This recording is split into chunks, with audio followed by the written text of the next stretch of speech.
香港咧，我哋嘅製造業咧採取一個多元化嘅策略啦，包括係多地方嘅供應鏈去避免咗一啲關稅啦，咁亦都係提供咗我哋呢個嘅貿易嘅效率啦，同埋製造嘅成本咯。香港作為一個中間嘅角色咧，就一個貿易嘅轉口咧，我哋可以加強喺呢方面嘅貿易嘅轉移嘅一個機遇啦，去服務好，例如香港係一個嘅國際供應鏈管理中心，咁喺呢個區域嘅增加貿易額嘅方面咧，我哋可以做一個服務嘅角色。就中東佢近幾年咧，亦都係積極發展佢哋產業嘅多元化，佢唔想淨係依賴能源或者石油方面嘅產業，咁所以咧對我哋有一個好大嘅機遇。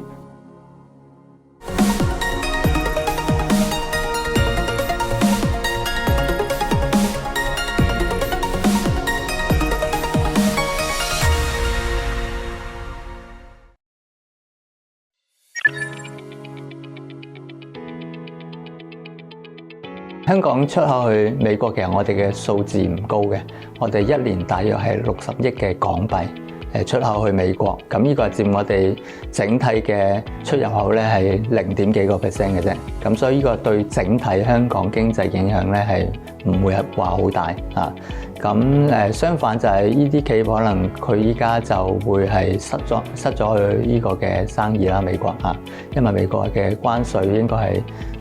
冇辦法再做到佢嘅生意啦，咁所以大家都要諗下究竟呢個需唔需要有其他嘅方向去轉變啦，例如去其他地方去生產啦。由中國製造轉啦去美國嘅咧，就係講緊係1500億度嘅啫港幣嚇。咁另外香港去美國就得60億嘅啫。咁但係整體香港嘅出入口貿易額咧係去到9萬幾億嚇。咁所以呢個相對個份額咧就唔係我哋最大嘅部分。亦都睇到過去咧，香港嘅轉口貿易咧，由去美國嘅貿易咧係降低咗，而去東南亞咧係增加咗嘅。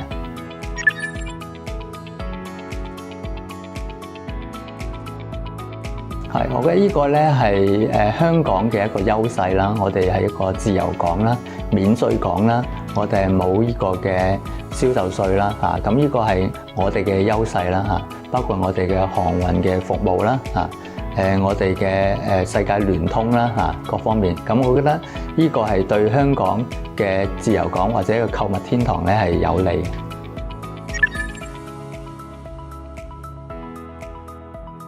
香港咧，我哋嘅製造業咧採取一個多元化嘅策略啦包括係多地方嘅供應鏈去避免咗一啲關稅啦，咁亦都係提供咗我哋呢個嘅貿易嘅效率啦，同埋製造嘅成本咯。全球喺加關稅底下咧，關稅係一個相對性啦。咁睇到係邊個地方嘅關稅低啲，或者個製造成本係低啲，咁呢個咧係一個我哋選擇嘅地方啦。咁所以你多地方嘅供應鏈咧，或者係區域性嘅供應鏈咧，始終係嚟緊可能喺貿易戰底下嘅一個部署一個嘅應對嘅策略啦咁亦都睇到即係關稅咧係睇到會有一個影響啦全球，因為全球嘅話最少都有10%嘅關稅，但係呢個只係對美國嘅啫對於其他國家嘅往來嘅關稅咧，仍然係一個係有效嘅一個低關稅嘅自由貿易啦咁所以呢個係美國單邊係去對美國產生一啲嘅產品價格咧係會上升啦咁呢個會降低一個需求啦。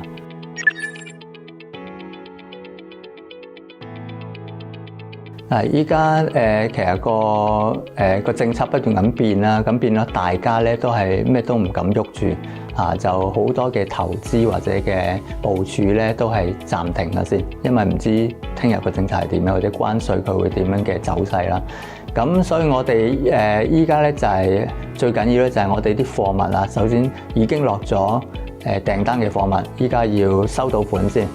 咁因為依家美國嘅入口商佢都面對一個好大嘅壓力啦，包括佢入口嗰啲產品佢俾一個好高嘅關稅，咁譬如佢需要一啲嘅多啲嘅資金先再入口嗰批貨啦，咁變咗影響到我哋一個賣家，我哋對收款呢個方面啦，可能會延遲咗收款啦，咁亦都可能會甚至收唔到款啦，因為對方資金上有問題啦。咁我哋希望政府幫到就係我哋喺資金上邊嘅現金周轉方面啦，譬如可以一啲嘅我哋一啲嘅貸款啦，有多啲嘅貿易嘅貸款啦，可以幫助到啦。咁另外一啲嘅可能還息啊、還本方面可以延長啲啦。咁亦都希望政府喺呢個信用嗰個出口信用保嗰方面啦，咁都有一啲嘅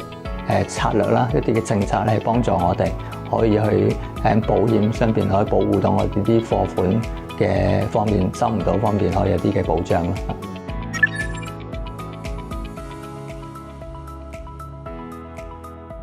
全球我哋一路全球化落嚟咧，我哋個生產嘅效率咧係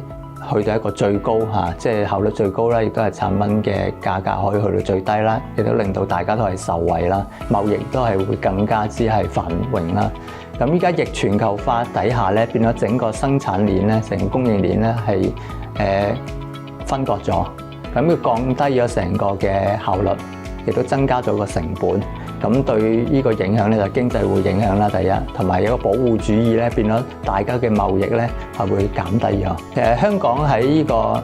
關稅方面咧，就好似我哋保持一個係免稅港啊，咁變咗喺呢個情況底下咧，我哋仍然有個優勢，就係一啲產品嚟到香港，佢係冇咗呢個稅嘅壁壘，咁變咗佢可以一個低啲嘅價錢或者便宜啲嘅價錢，你可以喺香港買到呢啲嘅產品咯。咁呢個其實可以幫助到香港作為一個購物天堂啦。我哋有啲優質產品，亦都係冇銷售稅、冇增值稅嚇。我哋亦都係世界聯通，交通非常之方便。咁喺方面咧，其實香港我哋嘅角色咧，第一就係我哋一個免稅港啦，繼續維持啦。咁第二個咧就係我哋喺區域性嘅貿易方面，我覺得以前可能全球化嘅貿易啦嚇，咁但係依家咧變咗係區域性。咁譬如中國依家同東盟嘅貿易咧係加大咗，咁香港作為一個中間嘅角色咧，就一個貿易嘅轉口咧，我哋可以加強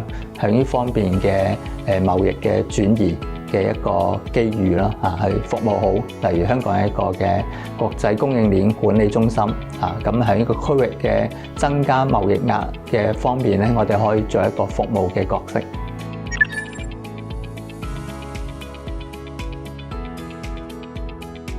其實咧，我哋嘅企業咧係不斷要除咗頭先講嘅多元嘅供應鏈咧，我哋就係多元嘅市場啊，就唔會依賴單一嘅市場，例如美國市場啦。咁我哋咧其實自從2018年嘅貿易戰咧，我哋都開始轉移緊呢樣嘢，喺唔同嘅地區，譬如喺東南亞啦，喺內銷市場啦，喺美國市場啦，喺南美市場啦、非洲市場啦同埋中東市場，我哋希望可以平均啲個分佈，咁啊唔會單一依賴美國呢個大嘅市場啦嚇。咁呢個係我哋策略。過去幾年我哋都去咗好多東南亞嘅地區啦，包括越南、柬埔寨、老撾啊、馬來西亞、新加坡啊、印尼啊等等。咁所以今年咧，我哋計劃去中東嗰邊考察當地嘅市場。咁去中東嘅原因咧，當然就係中東佢近幾年咧，亦都係積極發展佢哋產業嘅多元化，佢唔想淨係依賴能源或者石油方面嘅產業。咁所以咧，對我哋有一個好大嘅機遇。譬如沙地咁啦，佢對一個嘅智慧城市嘅建設啦，咁佢亦都引入好多唔同嘅工業啦，需要嚇。咁呢方面咧，我哋廠商會特別我哋會員咧係有好多合作嘅空間啦。啊，因為我哋係製造業啦，啊同埋產業呢方面嘅發展咧係比較成熟啦。啊，咁所以今次去到咧，亦都係第一了解到當地唔同中東國家佢哋一啲嘅政策啦，特別一啲投資嘅政策，佢哋科技發展嘅方向啦，啊佢哋產業啦、製造業啦各方面，佢哋究竟係有啲咩方向啊？咁我哋可以合作到嘅啦嚇。包括係當地一啲嘅消費市場，我哋都係睇緊對我哋港商有冇咩機遇喺當地可以發展嘅。我哋首先去了解下當地嘅市場佢哋需求先嚇。咁當然咧係香港係一個貿易港啊嘛，我哋可以做一個雙邊啦，例如引入一啲產品去當地啦。咁另外咧，我哋亦都係可以喺當地有啲嘅產品都可以引出嚟去到其他嘅地方啦，經香港。咁仲有一個咧就係香港角色咧，我哋有好多嘅專業服務啦，我哋嘅合規啦，我哋嘅綠色發展啦，我哋檢測認證啦嚇。咁尤其是譬如中東嗰邊佢係一個伊斯蘭教啦嚇，咁譬如我哋廠商會都開始做緊一個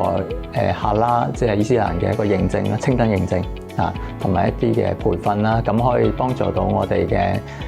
企業點樣去適應當地嘅市場。咁當地亦都係好需要一啲，譬如佢哋雖然有好多資金啦，但係喺大型嘅發展，可能佢都需要喺個